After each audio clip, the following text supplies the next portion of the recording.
After more than 14 years, Apple finally redesigned the Mac Mini. This isn't it, but you've got to check it out. Before I get into the nitty-gritty, if you want to keep up to date with all the latest Apple news, please consider hitting that subscribe button. The new Mac Mini is just one of Apple's latest Mac updates to introduce the M4 series chips. It joins the already announced M4 24-inch iMac that got some new colors, more starting memory, and plenty of other upgrades. If you want to learn more about the new iMac, you can check out my other linked video here where I break down all of the upgrades.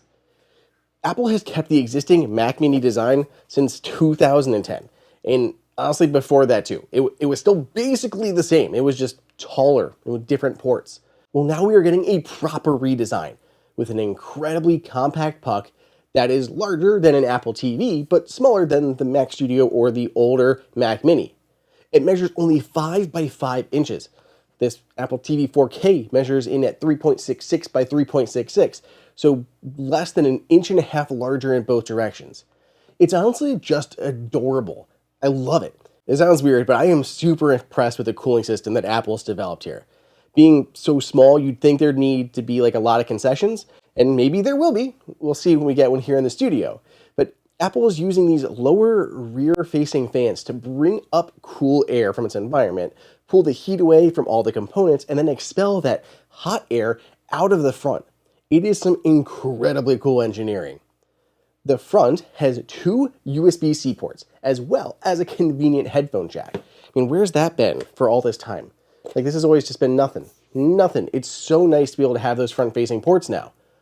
The back of the box has 3 Thunderbolt ports and an HDMI port, plus an Ethernet port, which can be up to a 10 gigabit port on the high-end model. That means USB-A is finally gone here, and good riddance. But those Thunderbolt ports, oh yeah, if you opt for the M4 Pro model, those are Thunderbolt 5 ports, a first for the Mac.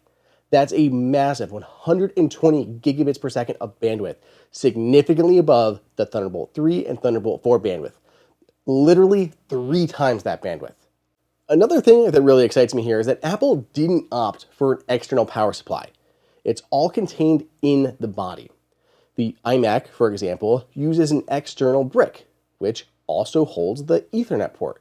It would have been way easier to go with an external power supply here, but Apple didn't want to make that concession. I love them for doing that. Another nice touch, it's also a braided power cable. Come on. It solely comes in silver, so to all those space black lovers out there, we're sticking with the silver boxes continuously here. More silver for this, even on the M4 Pro version. So getting over to diminutive stature, inside is that new M4 chipset, either the base M4 or the M4 Pro. This is going to be a monumental upgrade over the M2 and the M2 Pro versions. I am so eager to test this thing out. According to Apple at least, the M4 Pro is up to twice as fast as the M2 Pro was. The 14-core M2 Pro has 10 performance cores and 4 efficiency cores. On the GPU side, it has up to a 20-core configuration, which gives you double the performance of the M4. It also enables hardware-accelerated ray tracing, which is fab for gamers. This is a first for the Mac Mini. The neural engine is improved, though I'm not quite sure by how much. Apple said it's 3 times more capable than the M1 series, so I'm not sure how much over the M2 series or even the M3, which wasn't even in the Mac Mini. The M4 Pro supports memory bandwidth of 273 gigabytes per second, which is a massive upgrade. We're talking 120 gigabytes per second for the M4, so 120 to 273. The M4 version starts at 16 gigs now, and the M4 Pro variant gets 24 gigabytes out of the box. If you were to max this thing out, the M4 Pro can handle up to 64 gigs.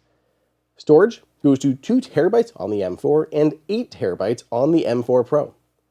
External displays are interesting. You can do 3 displays with up to 6K resolution at 60 Hz with Thunderbolt or HDMI. If you go down to 2 external displays, one of them can be 8K at 60 Hertz. Unfortunately, we're not getting the 8K 120 that we thought we were getting with the iMac, so 8K at 60 is your top of the line here. Look, I think a lot of people underestimate the Mac Mini. This is an incredibly popular machine for so many use cases. It's nuts. Now, we're not talking about developers or video people, studios, families. I've seen these things literally pulled out at concerts. They truck them to movie shoots. They're massively deployed in enterprise, and this new smaller form factor is just going to increase that. Let alone its use in server farms, companies like Mac Stadium are going to be snatching these things up like crazy. This is an absolute gangbuster update. The M4 Pro is so capable, plus Thunderbolt 5, excellent monitor support, a tiny form factor. I just love it. I love it. Apple knocked this thing out of the park, which with its size, you could probably do just that if it was pitched across home plate. Anyway, the M4 Mac Mini starts at $499 with education pricing, $599 for everyone else. It's available to order now, and you can find links for that in the description, and that includes the AppleInsider price guide, which we update regularly with the best sales on all of Apple's latest Macs.